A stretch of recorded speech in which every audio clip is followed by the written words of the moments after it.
Ink is a sassy little crap, even to Dream. Although Dream is his boss, so he's sometimes a little more scared of him.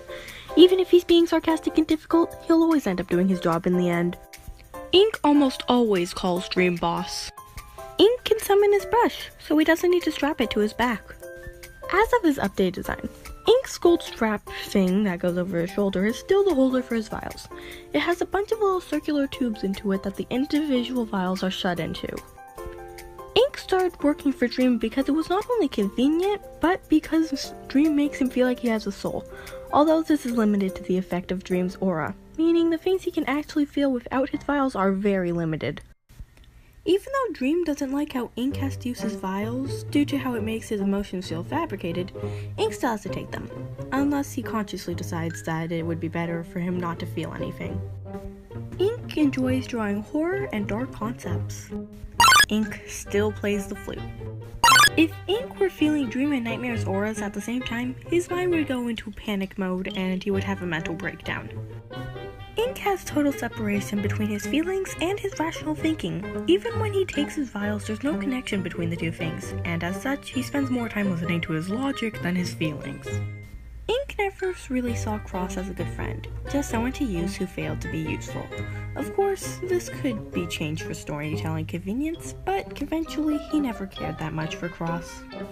Ink is a douchebag with no friends, so he has to expose all his inner feelings to Error. Two of them meet occasionally to chat without anyone else's knowledge. Well, Nightmare and Cross probably know because Error told them, but Ink doesn't know this. Ink acts like he knows everything and knows what he's doing, but he's the easiest to manipulate. And now it's time for my favorite out of all of them, Dreamswap Blue. Blue always introduces himself with, "You can call me Blue."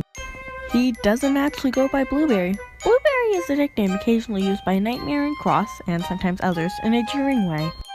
If Blue is helping you, it's probably because he has something to get out of it. Despite adapting to the appearance of one, Blue does not believe that he is a Swap Sans. Blue dislikes Nightmare because he can't figure out how his thought process works. That is the dumbest reason to hate somebody, but whatever floats your boat, Blue. Blue is a suave little fricker who plans virtually every decision he makes. Basically, everything Blue does has a means to an end, even if it's something as little as getting attention or entertaining himself, or both. Blue plays the alto sax and also sings to some extent. Somehow, by a method beyond Dream, Blue keeps sneaking into the JR castle for no reason other than it's fun. Blue does not enjoy violence. He might do it if he absolutely must, but it's a last resort. Torture and gore make him sick on that note. Blue was verbally and physically abused by his papyrus, but this was not the cause of his problematic personality and motives. His code was already faulty due to his world being incomplete, and that combined with his error condition acquired from the anti-void, he became pretty freaked up. Regardless, he is very high-functioning.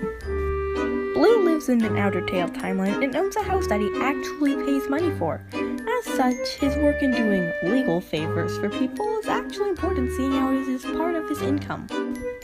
Blue is actually good at cooking, but he does tend to get experimental and put random stuff in his food to see what it tastes like.